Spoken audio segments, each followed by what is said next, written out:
Hello friend, तो आज की इस क्लास में हम लोग आलस कथा पाठ से सभी ऑब्जेक्टिव क्वेश्चन करने वाले हैं। तो आप लोग क्लास में अंत तक बने रहिएगा। तो चलिए इस क्लास को स्टार्ट करते हैं। तो सबसे पहला आज का हमारा क्वेश्चन है कि आलस कथा पाठ कहाँ से संकलित है, यानी कहाँ से लिया गया है। तो आलस कथा पाठ पुरुष परीक्षा ग्रंथ से लिया गया है। कहाँ से लिया गया है? पुरुष परीक्षा ग्रंथ से लिया गया है। याद रखिएगा, आलस कथा पाठ पुरुष परीक्षा ग्रंथ से लिया गया है। आगे क्वेश्चन है कि आलस कथा पाठ किस प्रकार की कथा है। आलस कथा पाठ किस प्रकार की कथा है? तो यह एक प्रकार का व्यंग्यात्मक कथा है। कौन सा कथा है? व्यंग्यात्मक कथा है। और आप लोग यह क्वेश्चन याद रखिएगा। फिर आगे हमारा क्वेश्चन है कि आलस कथा पाठ में किस दोष का वर्णन किया गया है। आलस कथा पाठ में किस दोष का वर्णन किया गया है? तो आलस दोष, आलस का वर्णन किया गया है। आप लोग याद रखिएगा। फिर हमारा आगे का क्वेश्चन है कि कौन आलस को बहाना बनाता है। कौन आलस को बहाना बनाता है? तो धूर्त लोग आलस को बहाना बनाते हैं। कौन? धूर्त लोग आलस को बहाना बनाते हैं। यह सब क्वेश्चन आप याद रखिएगा। फिर है कि आलसियों के घर में आग कौन लगवाता है। आलसियों के घर में आग कौन लगवाता है? तो योगी पुरुष। योगी पुरुष। और क्यों लगवाए थे? तो आलसियों की परीक्षा के लिए योगी पुरुष ने आलसशाला में आग लगा दिया था। ठीक है, कोई दिक्कत आपको नहीं होगा। आगे है कि आलसियों की परीक्षा किस प्रकार ली गई। आलसियों की परीक्षा किस प्रकार ली गई? तो आलसियों की परीक्षा आग लगाकर ली गई। और कौन आग लगाया था? तो योगी पुरुष। कौन लगाया था? योगी पुरुष। कोई दिक्कत आपको नहीं होगा इतना में। फिर आगे क्वेश्चन है कि चारों आलसियों को कैसे बाहर निकाला गया। तो चारों आलसियों को केस पकड़कर बाहर निकाला गया। कैसे निकाला गया? केस पकड़कर बाहर निकाला गया चारों आलसियों को। केस यानी बाल होता है, याद रखिएगा। फिर आगे क्वेश्चन है हमारा कि आलसियों का रक्षक कौन होता है। आलसियों का रक्षक कौन होता है? तो आलसियों का रक्षक दयावान व्यक्ति होता है। कौन होता है? दयावान व्यक्ति होता है। आगे क्वेश्चन है कि आलस कथा पाठ में मिथिला के मंत्री कौन हैं। आलस कथा पाठ में मिथिला के मंत्री कौन है या कौन थे? तो मिथिला के मंत्री वीरेश्वर थे। कौन थे? वीरेश्वर थे। और यह स्वभाव से दानशील थे। कैसे थे? दानशील थे, याद रखिएगा। कोई दिक्कत आपको नहीं होगा इतना में। स्वभाव से दानशील थे। यह आलसियों को प्रत्येक दिन भोजन करवाते थे। कोई दिक्कत आपको इतना में नहीं होगा। और है फिर आगे कि आलसशाला में आग क्यों लगाई गई। आलसशाला में आग क्यों लगाई गई? तो आलसशाला में आलसियों की परीक्षा लेने के लिए आग लगाई गई थी। यह 2 नंबर में भी क्वेश्चन कभी काल पूछ लेता है कि आप लोग बताइए कि आलसशाला में आग क्यों लगाई गई थी। तो याद पूरा विस्तार पूर्वक अच्छे से समझा दीजिएगा, आपको 2 नंबर मिल जाएगा। आगे फिर हमारा क्वेश्चन है कि आलसशाला में आग लगने पर भी कितने लोग नहीं भागे। आलसशाला में आग लगने पर भी कितने लोग नहीं भागे? तो 4 लोग नहीं भागे। और यह 4 लोग कौन थे?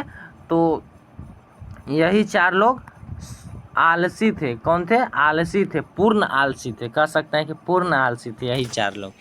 आगे है कि घर में लगी आग को देखकर, यानी आलसशाला में लगी आग को देखकर कौन लोग पलायन हो गए। पलायन यानी भाग गए।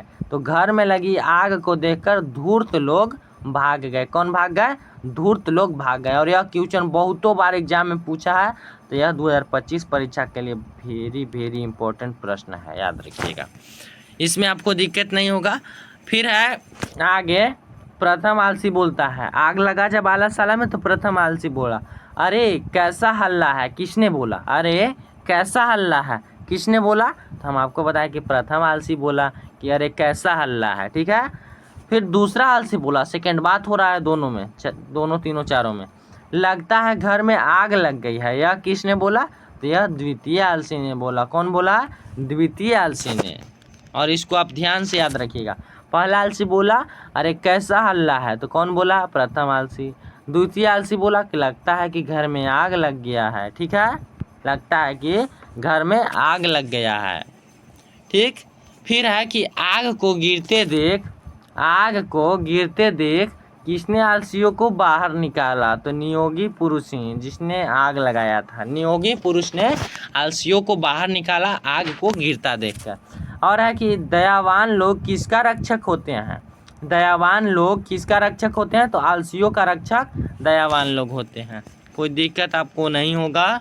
फिर है कि विद्यापति कौन थे? विद्यापति कौन थे? तो विद्यापति एक कवि थे। कौन थे? कवि थे। और कैसे कवि थे? तो मैथिल कवि इन्हें कहा जाता है। कैसा कवि? मैथिल कवि इन्हें कहा जाता है। पूछेगा आपसे कि मैथिल कवि कौन थे? तो मैथिल कवि विद्यापति थे। ठीक है, और पूछेगा विद्यापति कैसे कवि थे? तो मैथिल कवि थे। इसमें विद्यापति जो है से आलस कथा पाठ के रचयिता हैं। कौन है? आलस कथा पाठ के रचयिता है विद्यापति, याद रखिएगा। फिर है कि पुरुष परीक्षा किस भाषा में लिखी गई है? पुरुष परीक्षा जो ग्रंथ है किस भाषा में लिखी गई है? तो संस्कृत भाषा। कौन सी भाषा? संस्कृत भाषा, याद रखिएगा। आगे है कि दोष परीक्षा क्या शिक्षा देती है? दोष परीक्षा क्या शिक्षा देती है? तो दोष परीक्षा दोष निराकरण का परीक्षा देती है। दोष निराकरण की परीक्षा दोस्त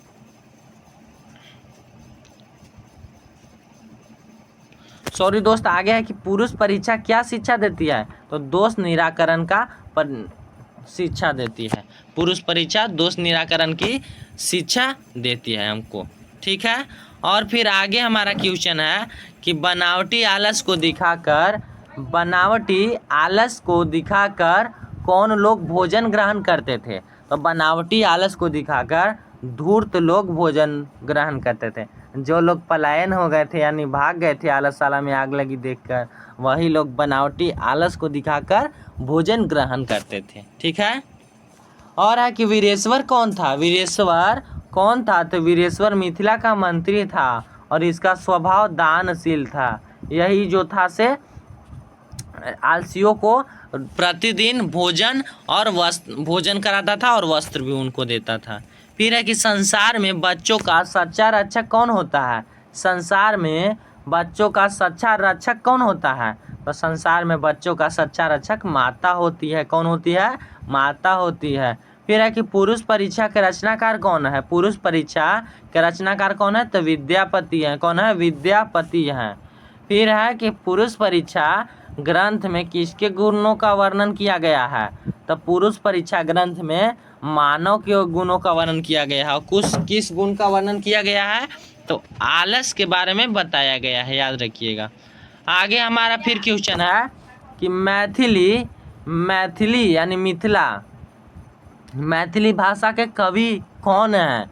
तो मैथिली भाषा के कवि विद्यापति हैं। कौन है? विद्यापति हैं। फिर है कि स्त्रियों का सच्चा रक्षक कौन होता है? स्त्रियों का सच्चा रक्षक कौन होता है? तो पति होता है, उनका पति होता है। कोई दिक्कत आपको नहीं होगा इतना प्रश्न में। फिर है कि नीतिकार आलस को क्या मानते हैं? नीतिकार आलस को क्या मानते हैं? तो नीतिकार आलस को शत्रु मानते हैं। क्या मानते हैं? शत्रु मानते हैं। और फिर क्वेश्चन कि वास्तविक आलसियों की संख्या कितनी थी? वास्तविक आलसियों की संख्या कितनी थी? तो 4 थी। कितनी थी? 4 थी। और फिर आगे क्वेश्चन है कि सबसे बड़ा शत्रु कौन होता है? सबसे बड़ा शत्रु कौन होता है?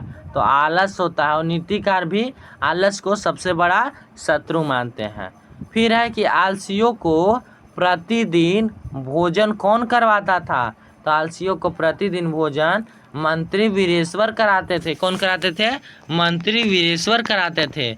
और वीरेश्वर कहाँ के मंत्री थे? तो वीरेश्वर मिथिला के मंत्री थे। कहाँ के? मिथिला के मंत्री, याद रखिएगा। फिर है कि कोई धार्मिक पुरुष नहीं है। यह किसने बोला? कोई धार्मिक पुरुष नहीं है, किसने बोला? तो तृतीय आलसी ने बोला। किसने बोला? तृतीय आलसी। फिर हम आपको एक बार याद दिला देते हैं। प्रथम आलसी बोला कि अरे कैसा हल्ला है। प्रथम आलसी क्या बोला, अरे कैसा हल्ला है। तो द्वितीय आलसी ने बोला कि लगता है कि घर में आग लग गया है, लगता है कि घर में आग लगा है। तो तीसरा ने तो पूरा हद ही पार कर दिया और बोला कि कोई धार्मिक पुरुष नहीं है जो हमको बचा ले जाए। उनको खुद से भागने नहीं आता है, जैसे बोल रहे हैं कि कोई धार्मिक पुरुष नहीं है कि हमको बचा ले जाए। ठीक है, फिर है कि घर में आग लगने पर कौन नहीं भागा, तो चारों आलसी, चारों आलसी। फिर है कि भूखा रहना कौन पसंद करता है, तो भूखा रहना आलसी पसंद करता है पर काम नहीं करेगा। फिर है कि कौन परिश्रम नहीं करना चाहता है, कौन परिश्रम नहीं करना चाहता है, तो आलसी परिश्रम नहीं करना चाहता है, भले वह भूखा रह जाए। ठीक है, फिर है कि वीरेश्वर अनाथों को क्या देते थे, तो भोजन और वस्त्र, भोजन और वस्त्र, भोजन और वस्त्र। क्लियर होगा आपको इतना क्वेश्चन। तो चलिए मिलते हैं अगले क्लास में, तब तक। और इससे पहले आपको एक इन्फॉर्मेशन दे देते हैं, अगर आपको हम इसका नोट्स लेना होगा, इस PDF का नोट्स लेना होगा, तो आप हमारे व्हाट्सएप ग्रुप में जुड़ सकते हैं, आप हमारे व्हाट्सएप ग्रुप में जुड़ सकते हैं, जिसमें आपको इसका नोट्स पूरा विस्तार पूर्वक मिल जाएगा। और इसका ही नहीं, और पहले का भी पूरा नोट्स मिल जाएगा जिसका हम क्लास लेते हैं यूट्यूब पे। तो चलिए आज की क्लास को बस इतना ही रहने देते हैं, तब तक के लिए जय हिंद, जय भारत।